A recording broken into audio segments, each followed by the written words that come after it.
Assalamualaikum warahmatullahi wabarakatuh. Sebelumnya mohon maaf karena saya off cam karena ada terkendala jaringan. Eh, Sebelumnya selamat pagi. Yang terhormat pada Ibu Rizky Firdausi selaku dosen pengampu mata kuliah Manajemen Sumber Daya Manusia dan juga teman-teman sekalian. Pada hari ini kami dari kelompok 1 akan mempresentasikan hasil diskusi kami dan hasil kerja kami mengenai materi program keselamatan dan kesehatan kerja atau K3. Boleh di next. Nah, selanjutnya izinkan saya untuk memperkenalkan diri saya dan juga teman-teman saya. Yang pertama di sini ada saya sendiri, Alika Dwi-Hermawati.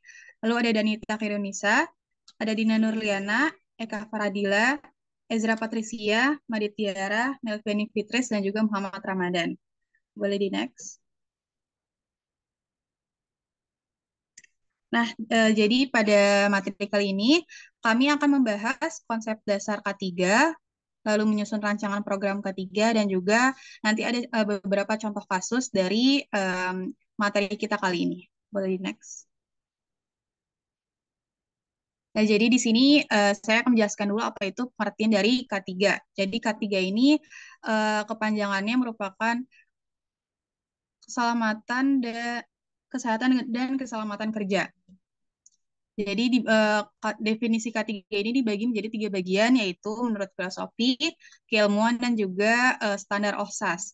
Nah, kalau dari filosofi ini, menurut Mangkunegara, jadi K3 ini merupakan pemikiran dan upaya dalam menjamin kesempurnaan dan keutuhan jasmani maupun rohani para tenaga kerja dan manusia pada umumnya, serta hasil karya dan budaya untuk menuju masyarakat yang adil dan makmur.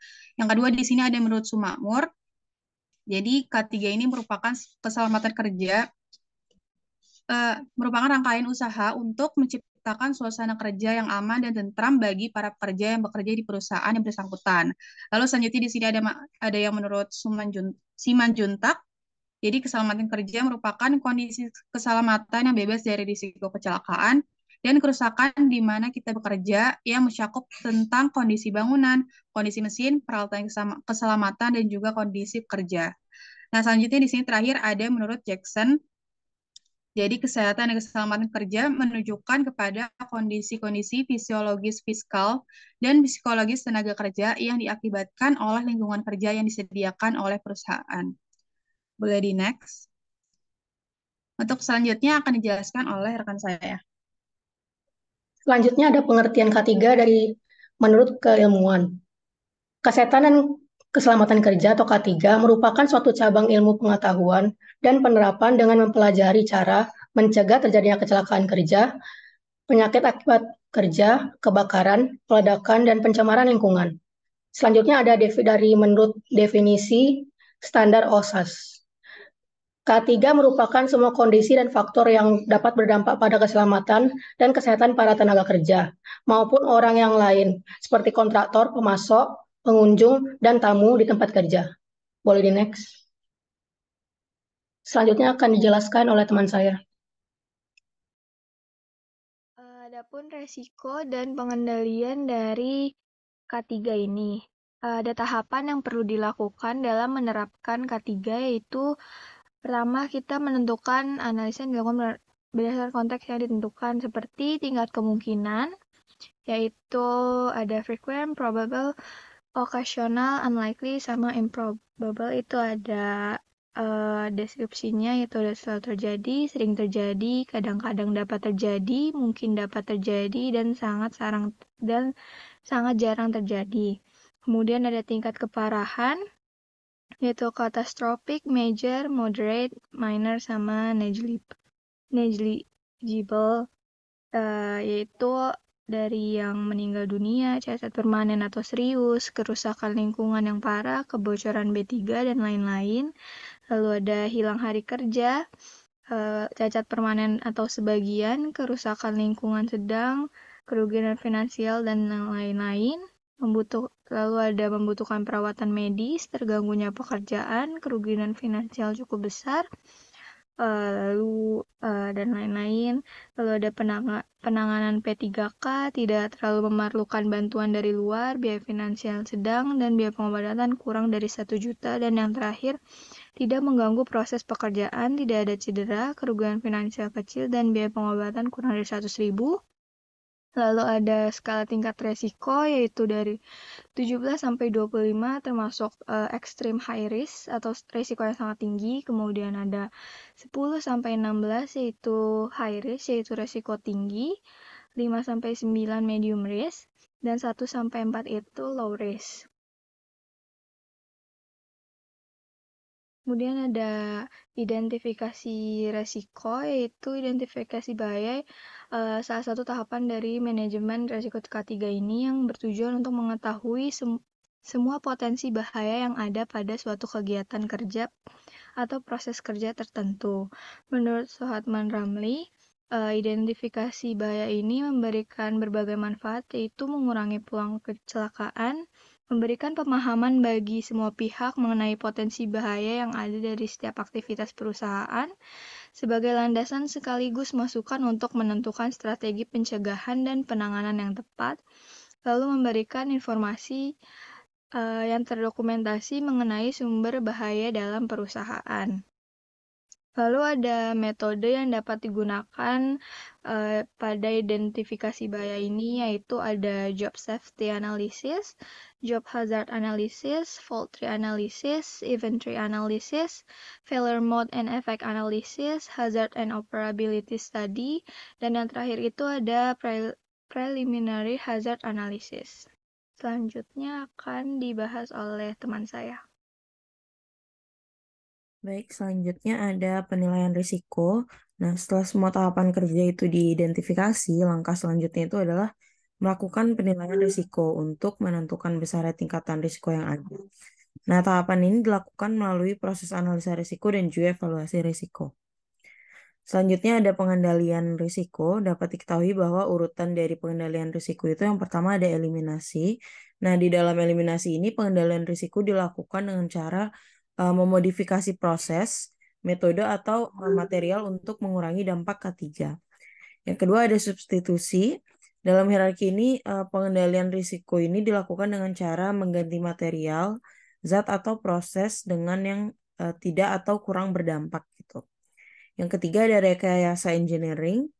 Nah, dalam hierarki ini pengendalian risiko itu dilakukan dengan menyingkirkan atau memisahkan risiko agar dampak yang mungkin terjadi dapat diminimalisir dengan metode-metode kerja untuk perlindungan, penyimpanan di tempat, ruang, dan juga waktu yang terpisah. Untuk yang keempat, ada pengendalian administrasi.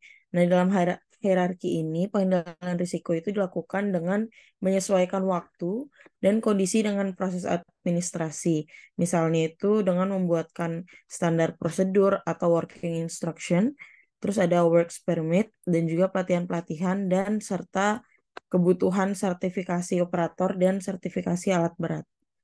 Yang terakhir ada alat pelindung diri atau APD.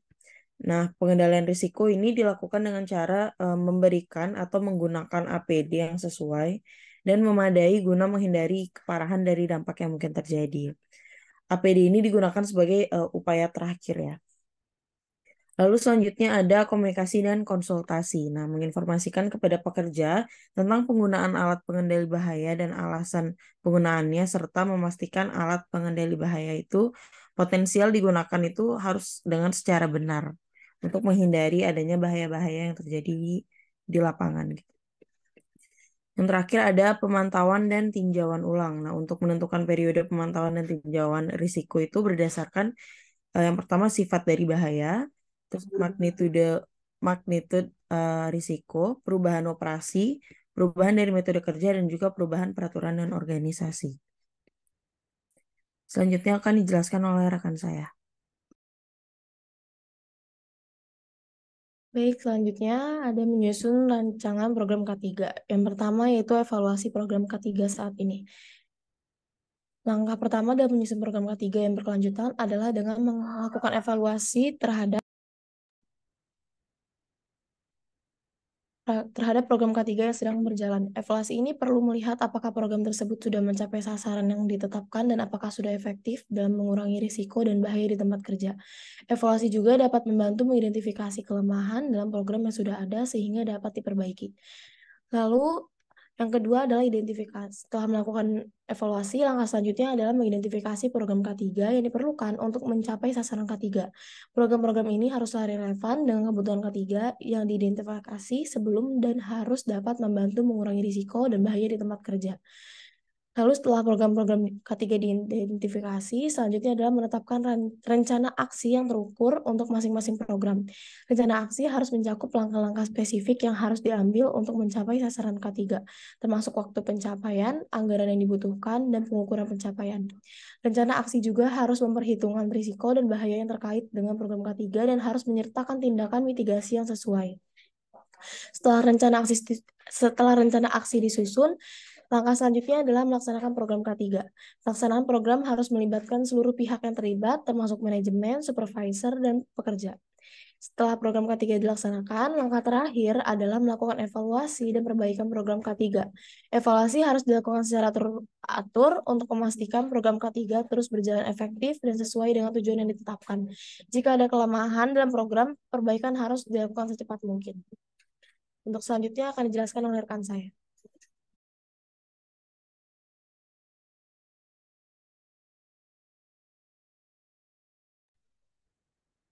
Ya, untuk selanjutnya ada bagian contoh kasus pertama, yaitu proyek kereta cepat Jakarta-Bandung. Tes. Apakah suara saya terdengar? Terdengar, Ram. Ya. Ya, untuk selanjutnya ada slide contoh kasus pertama, yaitu mengenai proyek kereta cepat Jakarta-Bandung. Pembangunan kereta cepat Jakarta-Bandung kurang berjalan dengan baik karena terdapat beberapa kecelakaan dalam pengerjaannya. Salah satunya itu kecelakaan anjloknya kereta teknis bernama dengan alat pemasang rel di proyek pembangunan kereta cepat Jakarta-Bandung. Sebentar deh, sinyal saya sudah dijaring. Maaf, saya ulangi. Untuk slide selanjutnya adalah contoh kasus pertama, yaitu proyek kereta cepat Jakarta-Bandung. Kecelakaan kerja di proyek pembangunan kereta Jakarta-Bandung ini,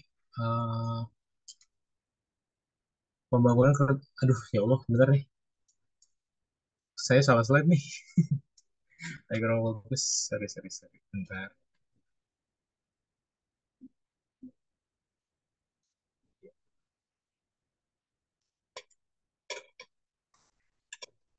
Mohon maaf, saya ulangi. Yang pertama itu, contoh kasus pertama itu proyek kereta cepat Jakarta-Bandung.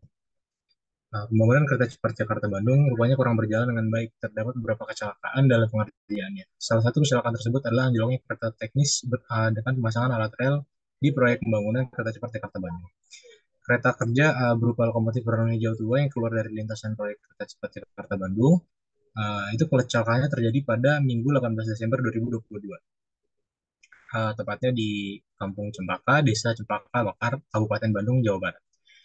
Menurut kesaksian warga, kecelakaan bermula ketika lokomotif kereta cepat berwarna hijau melaju dengan cepat. Namun kereta tersebut gagal melakukan pengereman karena pasangan rel kereta yang baru sampai di lokasi tersebut. Lokomotif itu melesat keluar perlintasan sepanjang 200 meter dari ujung rel. Adita Irawati, selaku juru pembicara Kementerian Perhubungan, mengatakan insiden ini telah menelan korban, diantaranya 2 korban jiwa dan 5 lainnya luka. Kepala Divisi Humas Polri Irjen Didi Prasetyo menyebut 2 orang yang tewas dalam insiden ini merupakan WNA asal China. Akibat dari insiden ini, proyek pembangunan dihentikan sementara. Edi Nur Salam, selaku Direktur Keselamatan Perkeretaapian Kementerian Perhubungan, mengatakan kecelakaan ini diduga akibat dari kelalaian dalam menjalankan K3 pada pelaksanaan proyeknya. Selanjutnya akan dibahas oleh rekan saya.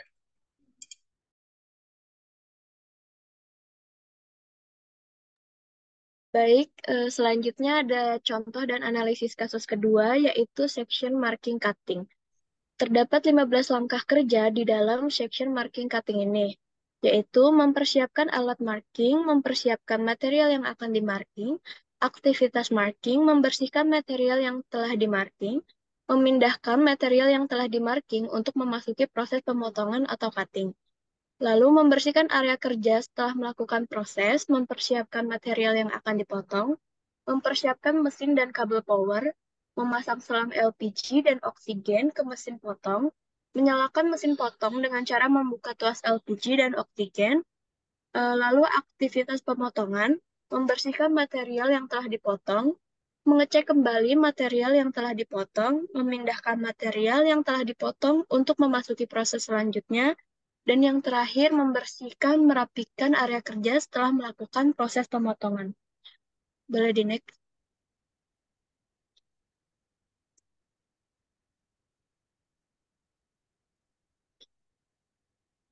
Lalu terdapat potensi bahaya pada langkah-langkah kerja tersebut, yaitu alat marking bisa saja terjatuh, lalu material terjatuh itu akan diangkat menggunakan crane, salah stem, material berdebu, area kerja berdebu, mesin terjatuh, tersengat aliran listrik, selang LPG dan oksigen tidak pas, selang LPG dan oksigen bocor, gram serta percikan api, asap dari proses pemotongan dan material panas. Berdasarkan penilaian resiko, penulis telah mendapatkan 4 kategori risk level, yaitu yang pertama, resiko rendah atau low risk, yaitu kaki tertimpa toolbox yang jatuh. Yang kedua, yaitu resiko rendah atau medium risk, yaitu tangan terkena hantaman palu, gangguan pada saluran pernafasan, kerusakan pada selang LPG dan oksigen, serta tangan melepuh atau luka bakar ringan. Yang ketiga, yaitu resiko tinggi atau high risk. Anggota tubuh terjepit, terbentur, dan tertimpa material yang terjatuh, kaki tertimpa mesin, tubuh menjadi lemas, dan kebakaran di area kerja. Dan yang terakhir, yaitu ada resiko ekstrim, yang ada di section marking cutting, yaitu mata terkena gram dan mata terkena percikan api pada saat aktivitas pemotongan. Selanjutnya akan dilanjutkan oleh rekan saya. Di sini ada pengendalian risiko atau risk control menggunakan hierarki pengendalian, di mana pada langkah kerja itu mempersiapkan alat marking, aktivitas marking, dan menyalakan mesin potong dengan cara membuka tuas LPG dan oksigen. Hierarki pengendalian risikonya itu menggunakan hierarki substitusi. Di langkah kerja mempersiapkan material yang akan dimarking, memindahkan material yang telah dimarking untuk memasuki proses pemotongan. Kemudian mempersiapkan material yang akan dipotong, memasang selang LPG dan oksigen ke mesin potong, dan memindahkan material yang telah dipotong untuk memasuki proses selanjutnya. Hierarki pengendalian resikonya itu menggunakan hierarki administratif. Untuk aktivitas pemotongan hierarki, pengendalian risikonya itu menggunakan hierarki rekayasa atau engineering. Untuk langkah kerja yang membersihkan material yang telah dimarking, langkahnya itu membersihkan area kerja setelah melakukan proses marking, mempersiapkan mesin dan kabel power, mempersiapkan material yang telah dipotong, mengecek kembali material yang telah dipotong, dan hierarki pengendalian risikonya itu menggunakan hierarki alat pelindung diri atau APD. Next. Ini referensi yang kita pakai ada 6 sumber dari web maupun jurnal. Next. Sekian dari kelompok 1, kurang lebihnya mohon maaf. Kita lanjut ke sesi tanya jawab. Dipersilahkan untuk raise hand.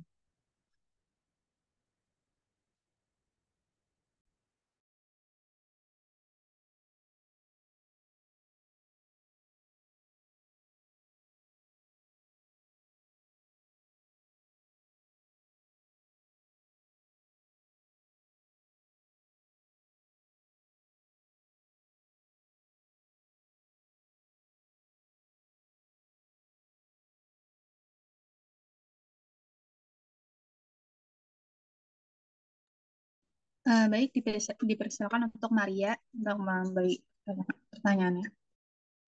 Oke, izin bertanya. Bagaimana sistem pengawasan dan dari contoh kasus 1 ya, bagaimana sistem pengawasan dan pengendalian keamanan kerja diterapkan di proyek pembangunan kereta cepat tersebut, dan apakah ada revisi atau peningkatan yang telah dilakukan setelah kecelakaan terjadi? Terima kasih. Oke, baik. Terima kasih atas pertanyaannya. Pertanyaannya kami tampung dulu. Untuk selanjutnya, Brenda dipersilakan. Baik, pertanyaan saya itu tadi di slide analisis resiko dan pengendalian K3 itu kan ada metode yang dapat digunakan dalam melakukan identifikasi bahaya ya. Nah, pertanyaan saya itu gimana sih caranya buat nentuin metode yang tepat buat digunakan? Itu aja, makasih. Oke, baik. Terima kasih untuk pertanyaannya. Apakah ada lagi yang ingin bertanya?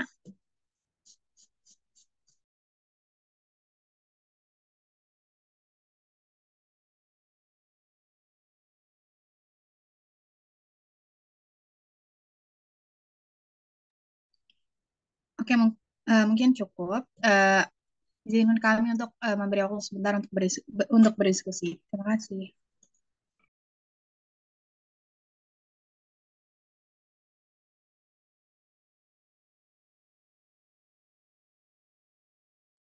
Oke, boleh saya dipersilakan. Oke, baik. Terima kasih kepada kelompok satu atas kesempatan bertanya. Sebelumnya, mohon maaf untuk off-cam karena terkendala jaringan. Kayak tadi kan di slide 9 ada tentang landasan hukum K3. Salah satunya itu ada Undang-Undang Nomor 1 Tahun 1970.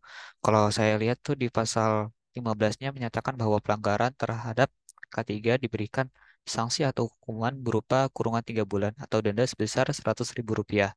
Nah, menurut kelompok kalian, apakah undang-undang tersebut masih relevan sampai sekarang? Jika tidak, apa aja hal yang harus dievaluasi? Mungkin itu aja pertanyaannya.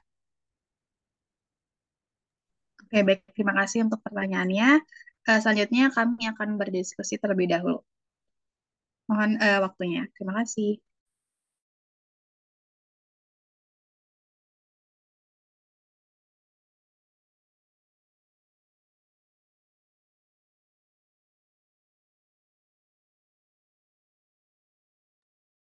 Ya, sudah semua terjawab semua.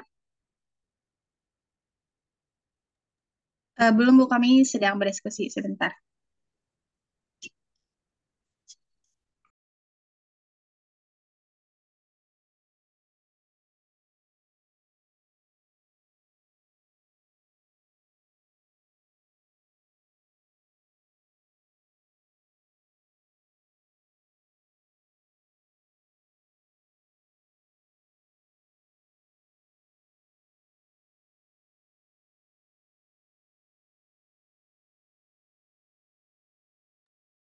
Oke, izin menjawab pertanyaannya Maria.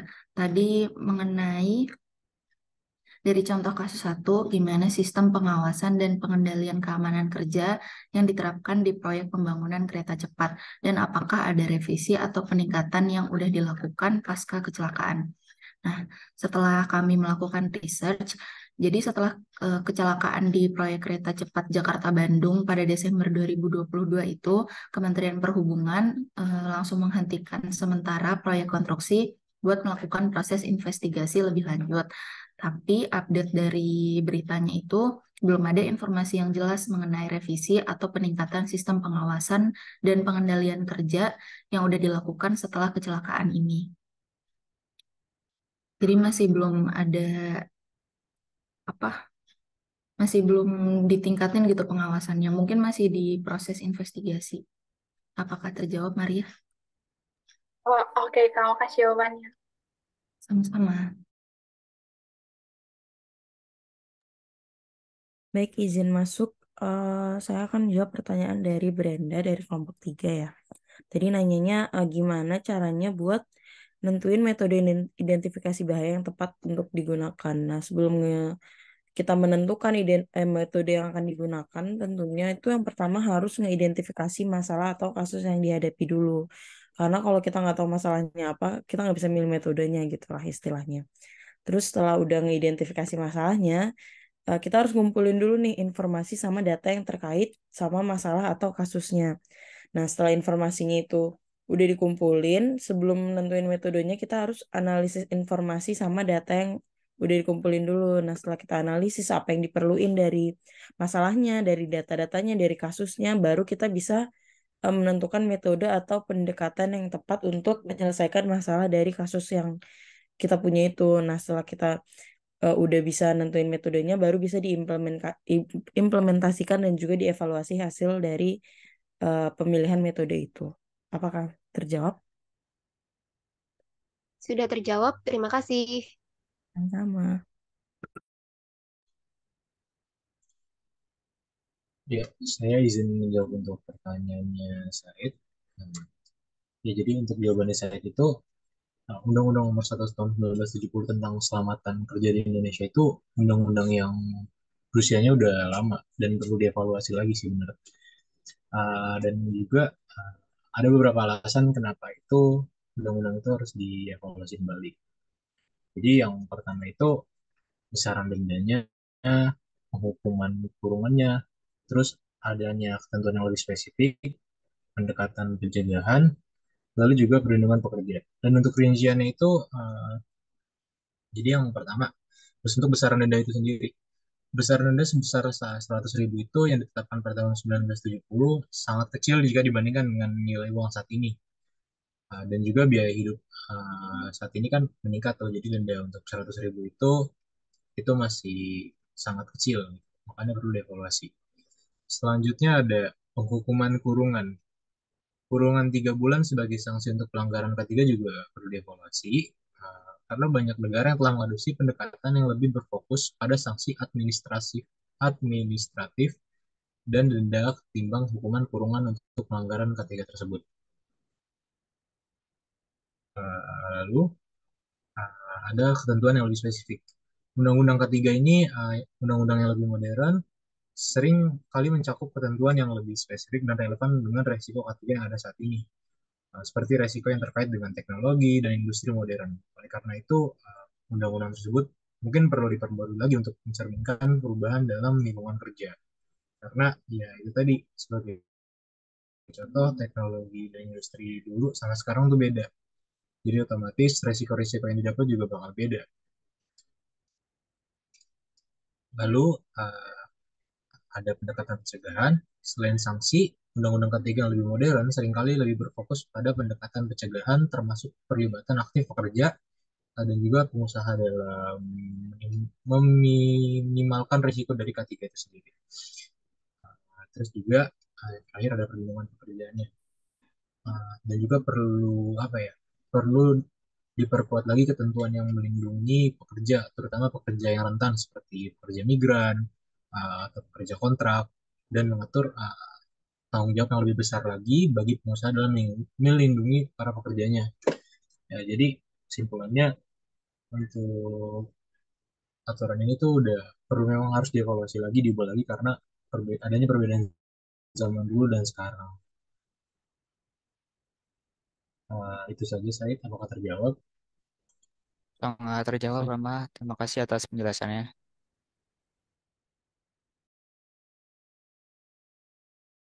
Oke, baik.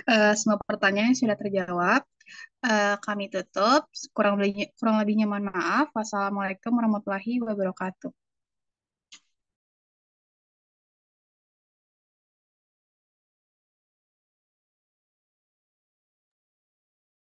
Terima kasih untuk kelompok saya yang sudah presentasikan. Mungkin Bu Denia ada yang ingin ditambahkan?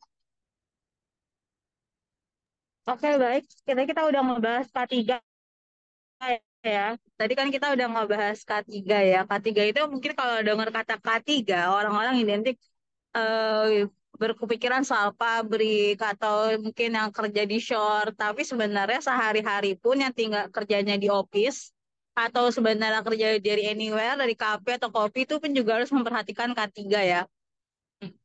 Makanya kalau misalnya di office itu pemasangan listrik, kabel, colokan itu nggak sembarangan tidak sembarangan ada aturannya supaya untuk mencegah konslet dan sebagainya. Contoh penerapan K3 lain ya, pada saat waktu masa pandemi semua orang harus pakai masker.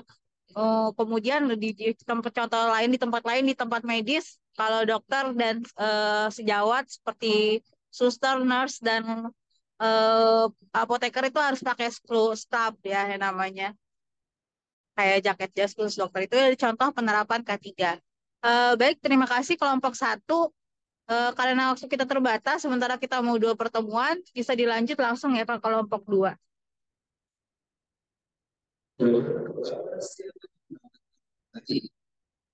Silakan dilanjut.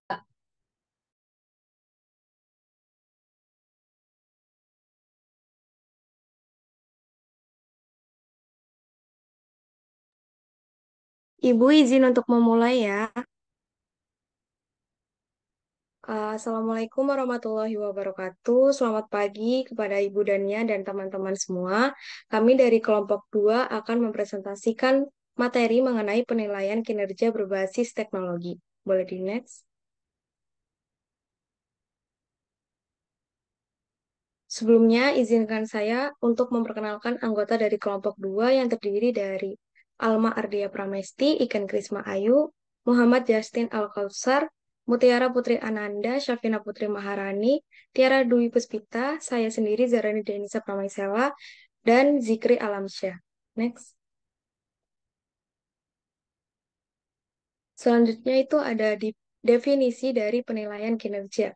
Penilaian kinerja adalah suatu proses atau kegiatan yang dilakukan oleh perorangan atau kelompok dalam sebuah perusahaan untuk mengevaluasi dan mengkomunikasikan bagaimana karyawan melakukan pekerjaan dengan cara membandingkan hasil pekerjaannya dengan seperangkat standar yang telah dibuat dalam suatu periode tertentu yang digunakan sebagai dasar pertimbangan suatu kegiatan. Boleh di next. Untuk yang selanjutnya akan dilanjutkan oleh teman saya. Baik, selanjutnya ada tujuan penilaian kinerja. Yang pertama adalah mengetahui tingkat ketercapaian tujuan organisasi. Maksudnya adalah penilaian kinerja itu sebagai tonggak yang menunjukkan tingkat ketercapaian tujuan dan menunjukkan apakah organisasi berjalan sesuai arah atau menyimpang dari tujuan yang sudah ditetapkan. Nah, yang kedua itu adalah menyediakan sarana pembelajaran pegawai, yakni penilaian kinerja seharusnya itu sebagai sarana untuk pembelajaran pegawai tentang bagaimana sih seharusnya mereka bertindak dan memberikan dasar dalam perubahan perilaku, sikap, keterampilan, ataupun pengetahuan kerja yang dimiliki.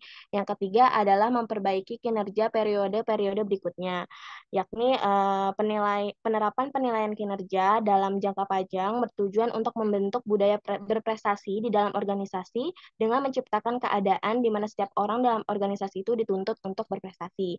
Yang keempat, memberikan pertimbangan yang sistematik dalam pembuatan keputusan, pemberian penghargaan, dan hukuman, yakni organisasi yang berkinerja tinggi berusaha menciptakan sistem penghargaan seperti kenaikan gaji, tunjangan, promosi atau hukuman, dan lain sebagainya. Yang kelima adalah memotivasi pegawai, yakni dengan adanya penilaian kinerja yang dihubungkan dengan manajemen kompensasi, maka pegawai yang berkinerja tinggi atau baik akan memperoleh penghargaan. Dan yang terakhir itu menciptakan akuntabilitas publik, yakni penilaian kinerja menunjukkan seberapa besar sih kinerja manajerial dicapai yang menjadi dasar penilaian akuntabilitas. Nah, kinerja tersebut tuh harus diukur dan dilaporkan dalam bentuk laporan kinerja sebagai bahan untuk mengevaluasi kinerja organisasi dan berguna bagi pihak internal maupun eksternal. Next.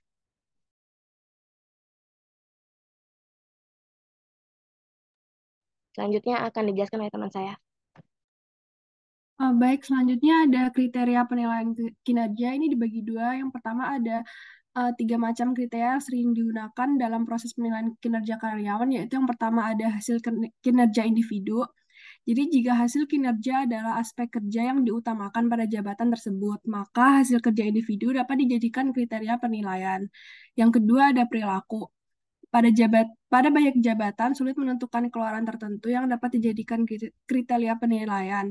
Pada jabatan semacam ini, pihak manajemen dapat menggunakan perilaku sebagai kriteria penilaian. Dan yang ketiga ada traits. Traits adalah karakteristik individu yang sering tampil dan menggambarkan tingkah laku individu. Traits adalah kriteria penilaian yang paling lemah karena dari ketiga kriteria yang ada, traits adalah yang paling jauh dari performa individu yang sebenarnya. Yang selanjutnya masih tentang kriteria penilaian kerja ini menurut Schuler dan Jackson tahun 2006 itu dibagi 3 juga. Yang pertama ada berdasarkan sifat, yaitu memusatkan diri pada karakteristik pribadi seorang karyawan, loyalitas, keandalan, kemampuan berkomunikasi, dan keterampilan memimpin. Jenis kriteria ini memusatkan diri pada bagaimana seseorang, bukan apa yang dicapai atau tidak dicapai seseorang pada dalam pekerjaannya. Yang kedua ada berdasarkan perilaku, yaitu berfokus pada bagaimana pekerjaan dilaksanakan. Kriteria ini penting bagi pekerjaan yang membutuhkan hubungan antar personal. Dan yang terakhir ada kinerja berdasarkan hasil.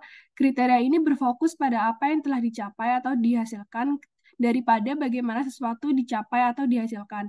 Kriteria ini sering dikritik karena meninggalkan aspek kritis pekerjaan yang penting seperti kualitas. Selanjutnya akan dijelaskan oleh teman saya. Yang selanjutnya itu ada manfaat dari penilaian kinerja.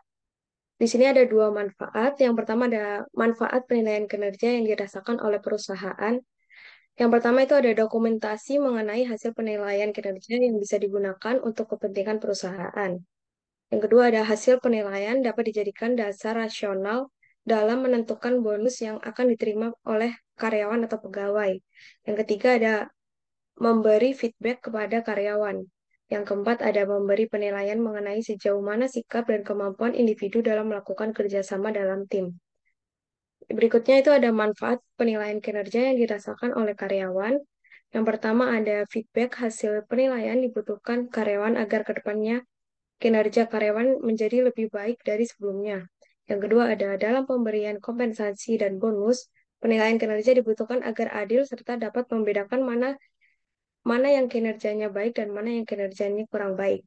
Dan yang ketiga itu ada penilaian kinerja membutuhkan asesmen terhadap tingkat kinerja seseorang melalui penilaian yang objektif akan dapat memotivasi pegawai untuk meningkatkan kinerjanya. Boleh next. Yang selanjutnya akan dijelaskan oleh teman saya. Baik, selanjutnya ada metode penilaian kinerja. Di sini ada beberapa metode penilaian kinerja. Yang pertama, ada metode skala penilaian atau rating scale method. Metode ini tuh menilai para karyawan berdasarkan faktor-faktor yang telah diterapkan. Faktor apa yang telah diterapkan? Yang pertama yaitu ada faktor yang berhubungan dengan jabatan. Lalu yang kedua ada faktor karakteristik pribadi. Terus selanjutnya ada metode insiden kritis atau bisa disebut critical incident method. Di sini merupakan metode penilaian kinerja yang membutuhkan pemeliharaan dokumen-dokumen tertulis mengenai tindakan-tindakan karyawan sangat positif dan sangat negatif.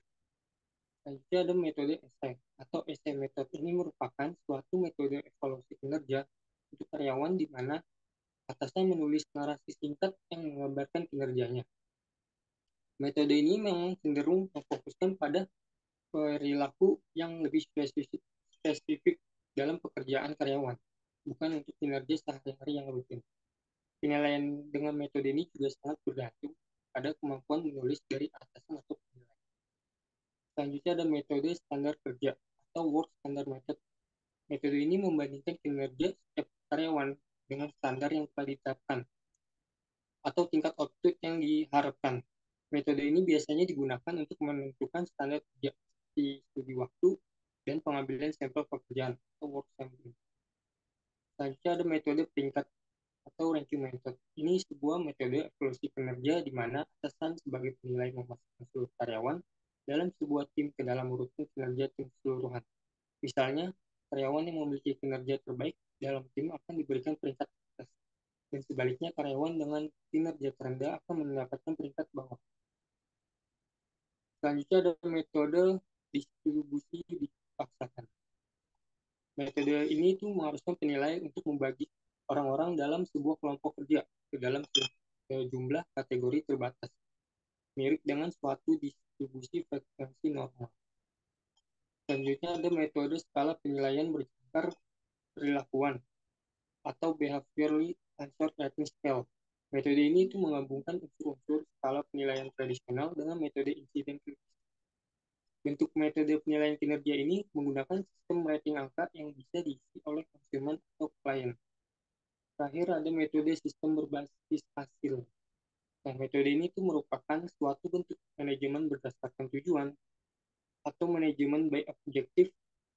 Manajer dan bawahan secara bersama-sama menyepakati tujuan-tujuan untuk periode penilaian berikutnya.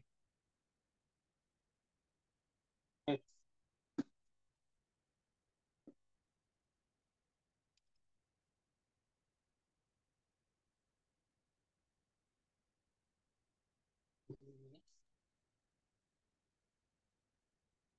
Baik, selanjutnya bisa dijelaskan oleh teman. Ya, di sini ada indikator kinerja karyawan. Indikator kinerja karyawan ini merujuk pada metode atau ukuran yang digunakan untuk menilai atau mengukur performa atau prestasi kerja seorang karyawan. Dengan menggunakan indikator pengukuran kinerja karyawan, perusahaan ini dapat menilai kinerja individu secara objektif, memberikan umpan balik yang efektif, dan juga mengidentifikasi pengembangan. Nah, di sini ada 12 hal yang dapat menjadi indikator penilaian kinerja. Yang pertama ini ada presentasi atau kehadiran. Tingkat kehadiran menjadi cerminan kedisiplinan dan komitmen karyawan dalam bekerja. Jika seorang karyawan dapat hadir kerja dengan tepat waktu, maka akan menambah durasi waktu kerja yang berarti juga menambah produktivitasnya. Yang kedua ada kualitas pekerjaan. Indikator ini dapat menentukan kecakapan, keterampilan, dan tingkat kompetensi karyawan dalam bekerja. Yang ketiga ada kuantitas dari hasil pekerjaan. Jumlah target yang diperoleh dalam kurun waktu tertentu, contohnya ini target penjualannya. Yang keempat ini ada ketepatan waktu dan kecepatan. Ini menjadi kunci dari gambaran efisiensi karyawan dalam bekerja. Semakin singkat waktu yang diperlukan untuk menyelesaikan pekerjaan, semakin pula efisien karyawan dalam menyelesaikan pekerjaannya. Yang kelima ini ada kerjasama dalam tim. Kerjasama antar karyawan dalam suatu tim untuk menyelesaikan tugas, memberikan manfaat seperti saling kolaborasi dengan teman kerja, menerima perintah atasan, dan mengerjakan perintah atasan secara bersama-sama, serta dapat menyelesaikan pekerjaan dengan cepat. Yang keenam ada kemampuan beradaptasi. Indikator ini digunakan untuk mengetahui seberapa mampu si karyawan dapat menyelesaikan tugasnya dalam menyelesaikan dan mencapai tujuan perusahaan. Yang ketujuh ada kepemimpinan. Kepemimpinan ini apabila karyawan memiliki jiwa kepemimpinan yang baik dan kuat akan membawa dampak positif tentunya dalam kerja sama tim. Yang kedelapan ini ada tanggung jawab dalam pekerjaan. Indikator ini menjadi tolak ukur untuk penilaian sikap yang bertanggung jawab atas peran dan tugas yang dimiliki oleh setiap karyawan. Yang kesembilan ada sikap atau perilaku. Bila dilihat dari bagaimana para karyawan bekerja dengan rekannya dan bagaimana mereka menyelesaikan pekerjaannya setiap harinya, sikap atau perilaku akan menunjukkan profesionalisme dalam bekerja. Apabila karyawan memiliki sikap atau perilaku yang baik, tentunya akan membuat citra perusahaan menjadi lebih baik pula. Ke-10 ini ada komunikasi. Dengan adanya komunikasi yang lancar di suatu perusahaan akan berpengaruh dalam kelancaran dalam bekerja. Jika dalam suatu perusahaan terdapat masalah komunikasi akan menyebabkan kerja sama tim akan terdapat masalah komunikasi, maka akan menyebabkan kerja sama tim akan terhambat dan berdampak pada hasil pekerjaan. Ke-11 ada kompensasi atau insentif. Kompensasi ini dapat diberikan kepada karyawan biasanya dalam bentuk bonus bagi kinerja karyawan yang mampu memberikan peningkatan target tertentu. Indikator ini dapat menjadi pendorong peningkatan performa perusahaan seperti promosi jabatan. Yang terakhir ada lingkungan kerja. Lingkungan kerja yang bersih dan nyaman akan membuat suasana hati setiap karyawan menjadi tenang dan menjadi lebih fokus saat bekerja.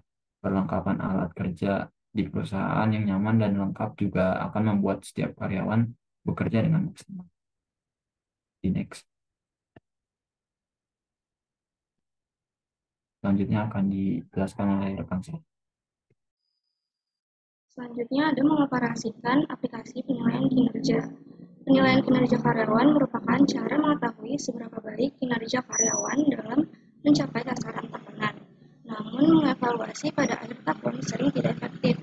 Bisa saja organisasi terlambat menyadari masalah atau kendala yang dihadapi karyawan. Oleh sebab itu, dibutuhkannya mekanisme monitoring untuk memantau kinerja dan mengukur progres karyawan secara berkala. Contoh aplikasi penilaian kinerja karyawan di platform HRIS adalah Weekday HR dan Talenta by Merit. Kedua aplikasi tersebut berisikan hal terintegrasi untuk mengelola cuti, lembur, hingga izin karyawan dalam satu aplikasi. Lalu adanya fitur absensi online yang memudahkan karyawan melakukan check-in dan check-out. Kemudian ada juga fitur perhitungan payroll setiap bulan dengan otomatis dalam satu aplikasi. Nah, aplikasi ini mudah diakses melalui smartphone. Boleh di next.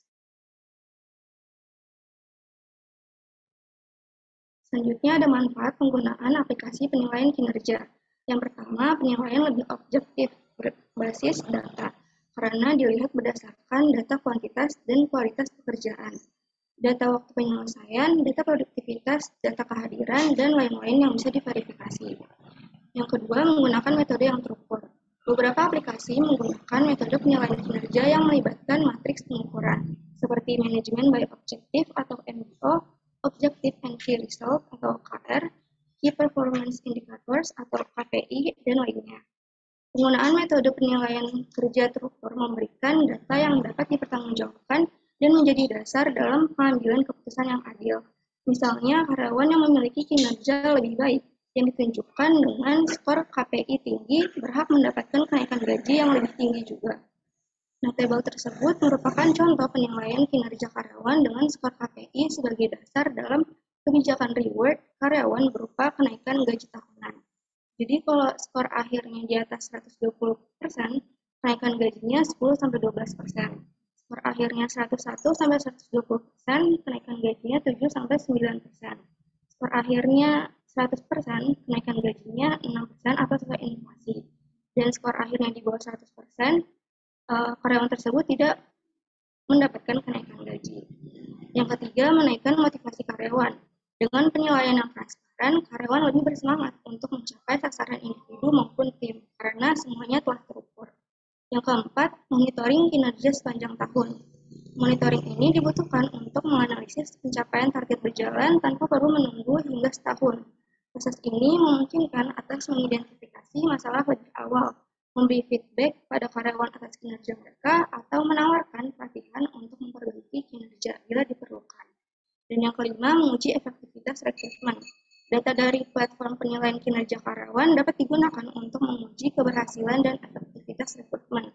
Karena data tersebut bisa menggambarkan apakah karyawan yang direkrut dan dipekerjakan dalam periode terakhir merupakan orang yang tepat untuk peran yang dibutuhkan perusahaan. Selanjutnya akan dijelaskan oleh teman saya.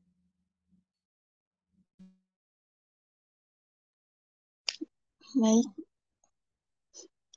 baru masalah penilaian kerja. Yang pertama itu ada bias penilai. Bias penilai tersebut biasanya tidak ada pekerjaan, akan tetapi biasanya pada karakteristik pribadi seperti usia, jenis kelamin, senioritas, suku atau agama, kedekatan dengan pimpinan, dan lainnya. Yang kedua ada halo efek. Halo efek adalah opini pribadi atau subjektivitas penilai terhadap yang dinilai. Hal ini dapat terjadi karena penilaian performance yang saat. Contohnya nih, jika seorang penilai menyukai seorang karyawan, maka opini tersebut bisa jadi mengalami distorsi estimasi terhadap kinerja karyawan itu. Selanjutnya ada leniensi atau kelunakan. Leniensi adalah penilaian yang diberikan terlalu lunak atau murah dengan memberi nilai yang tinggi kepada yang dinilai. Selanjutnya ada strictness atau keketatan. Strictness adalah penilaian kinerja dilakukan secara ketat. Kadang-kadang penilai akan memberi penilaian yang rendah terhadap kinerja seseorang meskipun sebenarnya beberapa karyawan kinerjanya di atas rata-rata. Bias-bias keketatan dan kemurahan hati ini dapat dikendalikan atau dihitung dengan dua cara. Yang pertama itu dengan mengalokasikan nilai-nilai yang dalam distribusi yang dipaksakan, di mana bawah-bawahan dibagi menurut distribusi nomor, atau dengan mengurangi ambiguitas skala penilaian itu sendiri. Yang Selanjutnya ada resensi. Resensi adalah penilaian yang dilakukan pada saat-saat tertentu atau sesaat saja. Penilaian ini biasanya dilakukan hanya pada saat-saat yang dianggap oleh tim penilai saat yang tepat untuk dilakukan penilaian, sehingga penilaian ini tidak dilakukan secara teratur atau rutin, melainkan sesempatnya tim penilai untuk melakukan penilaian. Akibat dari penilaian ini, maka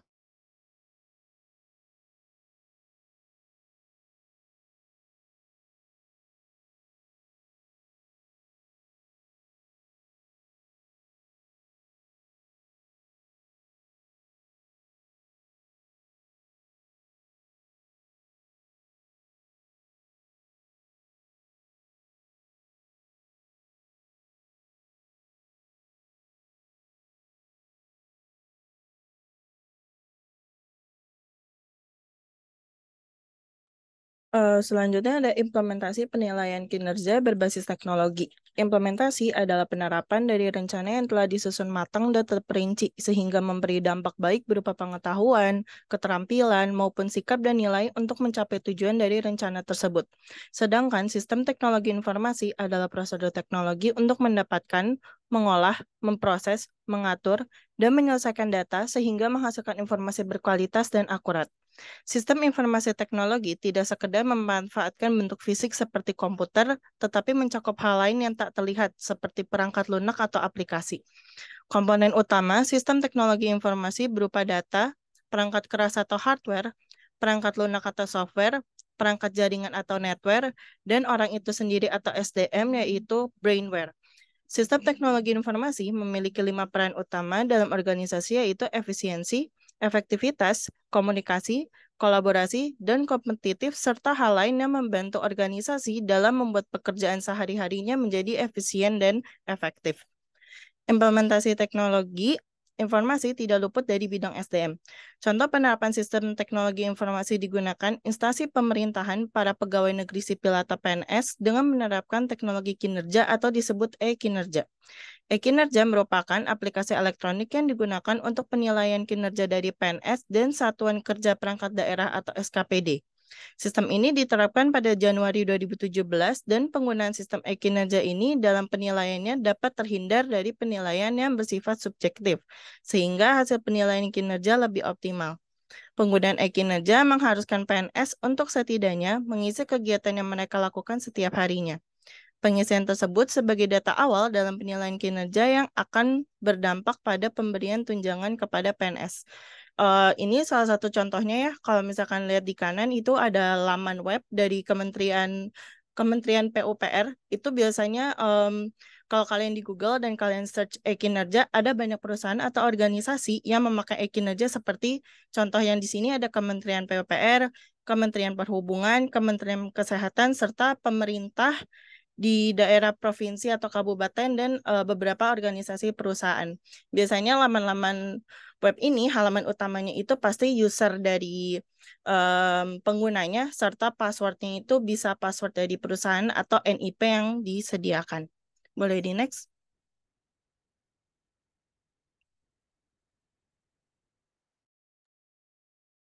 Sekian dari kelompok 2. Bila ada yang ingin bertanya, boleh raise hand ya.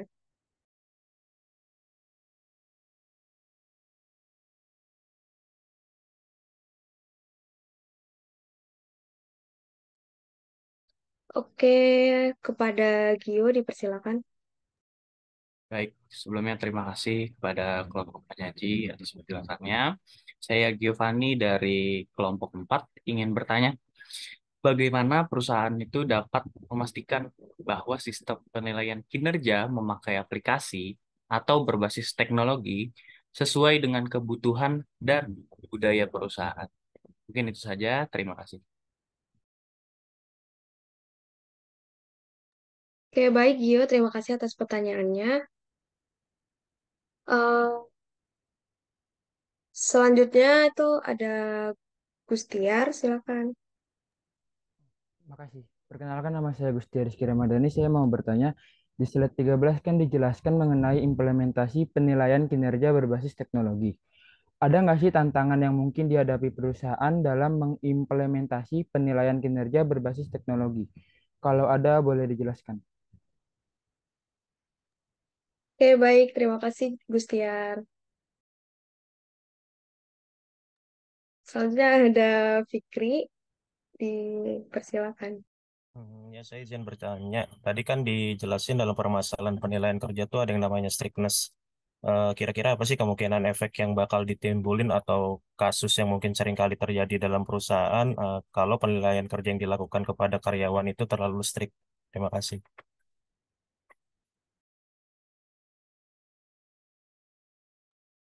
Oke, terima kasih Fikri atas pertanyaannya. Eh, karena hanya 3 pertanyaannya saja, Melvi maaf ya Melvi.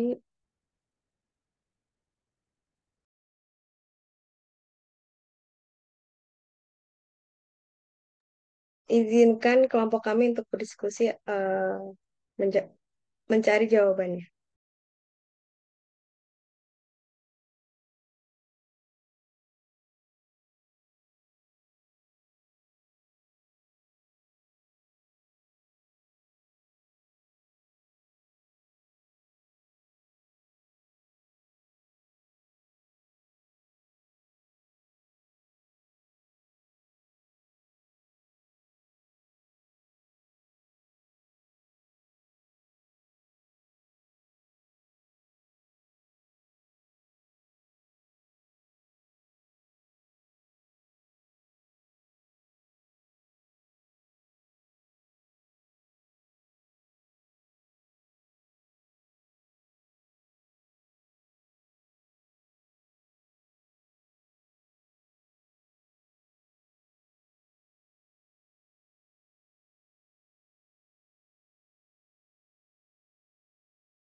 Oke, di sini saya mau jawab pertanyaan Gio.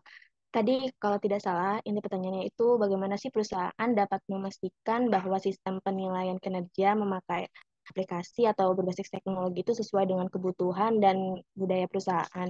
Jadi sebenarnya balik lagi sih ke perusahaan tersebut, ketika dia mau pakai aplikasi atau web, itu yang pasti harus tahu dulu apa sih tujuannya, apa sih kebutuhannya, sehingga dia itu bisa milih web atau aplikasi tersebut. Terus yang kedua mungkin bisa juga eh, memilih, bukan memilih, bisa juga bekerja sama atau meminta pendapat dari pemangku kebijakan di perusahaan tersebut, seperti manajemen atau HR-nya, manajernya, dan lain sebagainya. Terus yang ketiga, ketika milih web atau aplikasi, itu juga harus dilihat dulu reputasinya, apakah aplikasi atau web tersebut itu udah baik atau belum. Terus mungkin kalau misalkan aplikasi kan biasanya ada reviewnya ya, mungkin bisa dilihat. Kalau web kan mungkin bisa bisa tanya-tanya terkait dengan perusahaan yang mungkin memakai web serupa. Terus yang selanjutnya itu tentu aja ya ketika misalkan memakai web atau aplikasi untuk menilai gitu ya, untuk menilai kinerja karyawan, tentunya pasti dilakukan uji uji coba dulu. Nah, ketika pas uji coba itu dilihat, dievaluasi apakah sudah sesuai dengan kebutuhan atau yang diinginkan oleh si perusahaan. Mungkin seperti itu. Apakah sudah terjawab, Gio? Ya, baik, ikan sudah terjawab. Terima kasih. Terima kasih.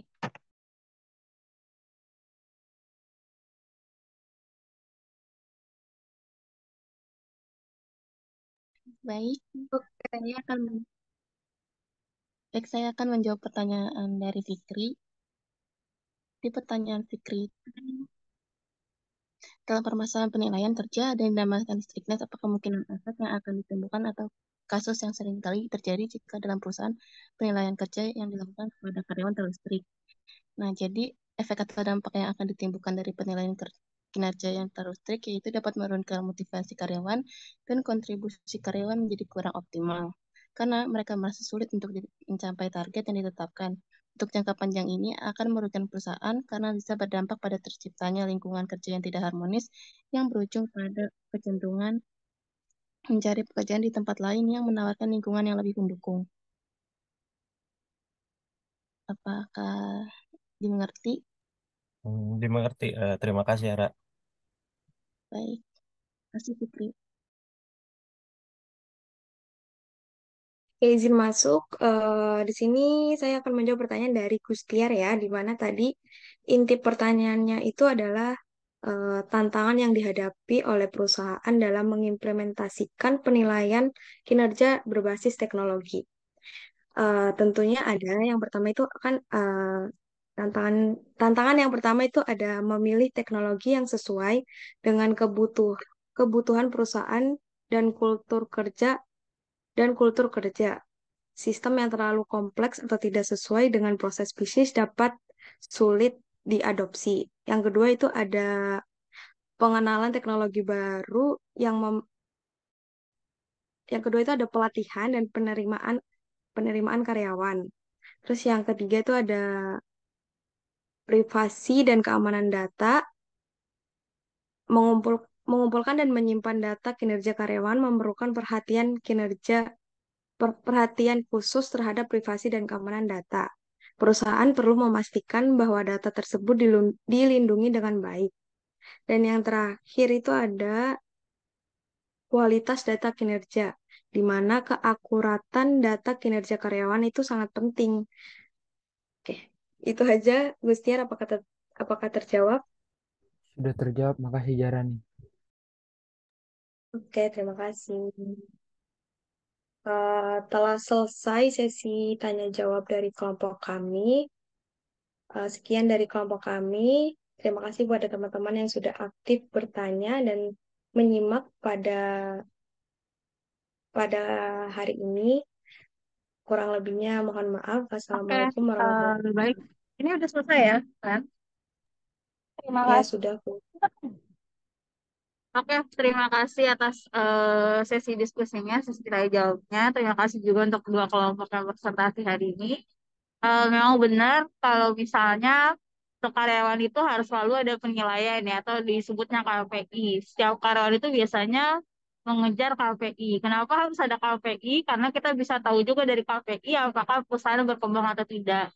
Kalau semua karyawannya KPI-nya tinggi, optimal, harusnya kinerja perusahaan juga optimal. Kalau kinerja karyawannya tinggi tapi perusahaan jalan di tempat, berarti ada yang salah, harus ada yang diperbaiki. Dan memang KPI itu mungkin walaupun ada sistemnya supaya objektif, tapi tidak memungkiri kadang ada yang bias ya. Bias dari segi mungkin merasa kalau ada yang mungkin ada dia anak emaskan atau ada yang punya halo efek yang bagus, jadinya eh, penilaiannya lebih tinggi atau ada mungkin yang ada masalah-masalah pribadi kesel walaupun kinerja bagus jadi dikurangi. Tapi tentunya sebagai seorang profesional kita nggak boleh terjebak dengan hal tersebut ya. KPI itu harus diberikan apa adanya tanpa melihat ada urusan personal atau tidak. Oke, dari saya sekian. Sampai berjumpa lagi di pertemuan berikutnya. Assalamualaikum warahmatullahi wabarakatuh. Waalaikumsalam warahmatullahi wabarakatuh. Terima kasih banyak, Ibu. Terima kasih banyak, Bu. Saya izin live ya. Terima Terima kasih. Ya, makasih, Bu.